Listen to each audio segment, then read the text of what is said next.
might even be able to read from it, but then I'm going to have to be doing my 40-year-old eyeballs. I'm Stacy Bertinelli.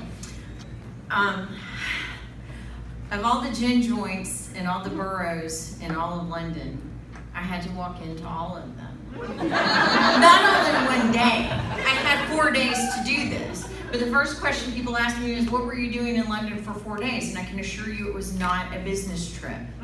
My friend Amy had been working there, and Amy said, look, my project's wrapping up, so if you want to come and see me and stay for free, you better get your ass on over here. So I hopped on the cheapest plane ride I could find and turned up in London. And so travel teaches us life lessons. That's what we're learning here tonight, right? Well, 4 days in a foreign country is the cliff notes, the exquisite cliff notes of life lessons. So both of us had been in London before, and so we wanted to do everything that neither one of us had ever done. And so we said, no to Buckingham Palace, no to Westminster Abbey, no to the Tower Bridge. Instead, we said yes to Kensington Palace, yes to Hyde Park, yes to a 3-hour lunch at the Borough Market. We said no to the Underground, because when you only have 4 days, you don't want to spend any time underground. And, quite frankly, there was a record heat wave in London at the time, with highs in the low 30s, which is 90 degrees to us here in Phoenix. And you really don't want to spend any time underground smelling the armpits of your fellow tourists and travelers. Instead, you want to stay above ground, walking around. And so what is the life lesson I learned in London? Gin and tonic will make you bionic. When you are walking 10 miles a day from the Spread Eagle pub in Camden to the Greyhound pub in Kensington, you need a little refresher. And ducking into a little pub with a very dear friend to pass an hour of time over a cold gin and tonic is a perfect way to pass a day. And so, my first trip to London, I also learned a special life lesson from 4 days in Paris. My first trip to London was in 1995. I ran the London Marathon, very slowly. And my dear friend Penny from Louisiana wanted to join me. And so at the time, the Eurostar, the Channel train, had just opened up. And so instead of taking several hours, it only took 35 minutes to get from downtown London to downtown Paris. And so, of course, we're going to go take a road trip and go to Paris. And so since neither one of us has ever been to Paris before, we were going to say yes to all the things in Paris in 4 days. We said yes to the Louvre, we said yes to Notre Dame, to walks on the River Seine, to the Musée d'Orsay, to a picnic underneath the Eiffel Tower. We did not say yes to good French diction. Now, Penny and I, you may know from my accent, Penny and I are both from Louisiana, and Penny took French in Louisiana for 4 years in high school.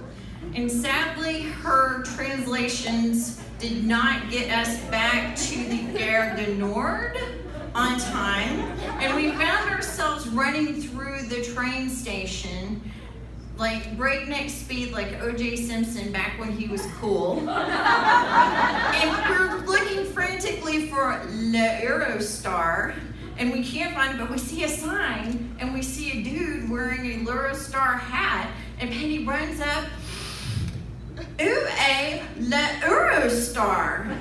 And he says, "No. Où?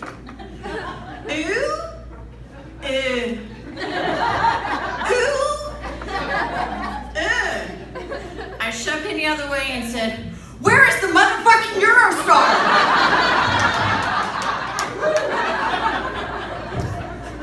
Lesson learned from 4 days in Paris, motherfucker is a universal term in the travel industry. And we did make the train, by the way. Which brings me to my final 4-day adventure in a foreign country. For my husband's 40th birthday, I surprised him with tickets to the World Superbike motorcycle race at Imola, which is right outside of Bologna, Italy. And look, you can get anywhere cheap in the world if you're willing to sacrifice sleep and sacrifice, a little bit of convenience. Woo! And so we went to Imola, and I can tell you this. 4 days in a foreign country, you can't do much worse than going to a sporting event, because they tend to have less crowd control, they're less expensive, and they have less jackasses painting themselves.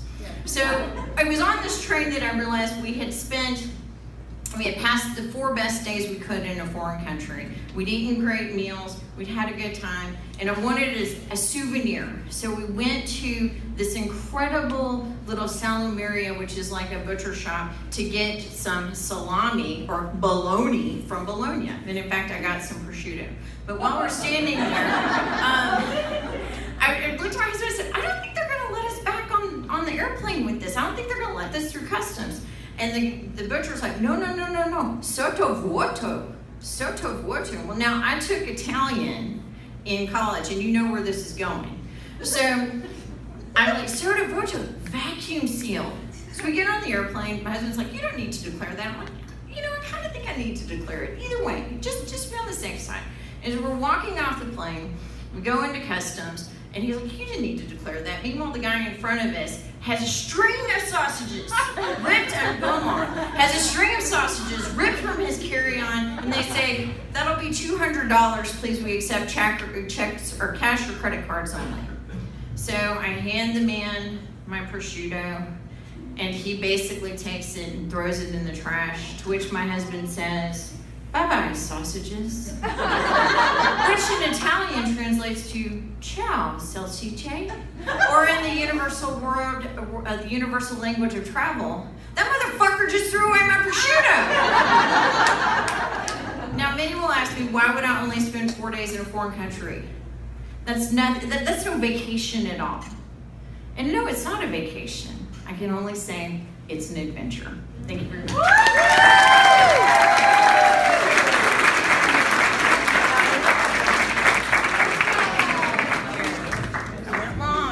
Let's give it up one more time for Stacy. So,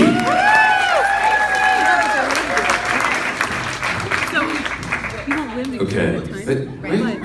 Wait. You guys are doing great. Okay.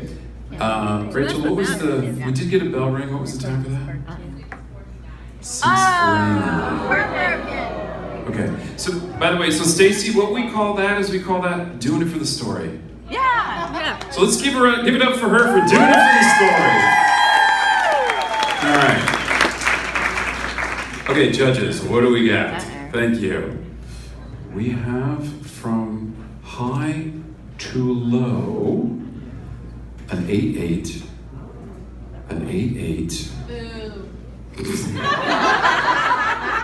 a 9-5, a 9-9, and a 10.